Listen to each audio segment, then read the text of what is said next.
हाम्रो पुर्खाहरूले चलन के गर्नुभयो भने अब चाहिँ बलि दिने भन्ने चलन आयो। यो बलि दिने भने मष्टलाई दिने चलन हो। मष्टलाई अब कसै दिँदाखेरि कसैले शिवको रूप मष्टलाई दिन हुँदैन भन्दो रहेछ र हाम्रै पौडीमा पनि कसैको यो चलन रहेछ। यो परम्परालाई सकेसम्म अब एकरूपता लिनको लागि पौडेल समाजले प्रयास गरिरहेको छ। कसरी मिलाउन सक्ने हो अब आगामी दिनहरूमा यिनीहरू कुराहरू हुन्।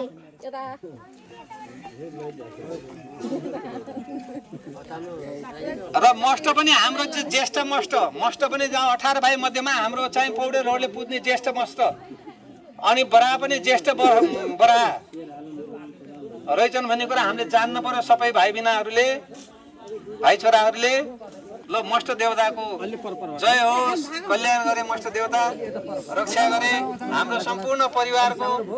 काइल बुवा हजुर आउनुहोस् यहाँ मनसाउन अलि नानी पछि अलि हजुरले मनसाउनुहोस्।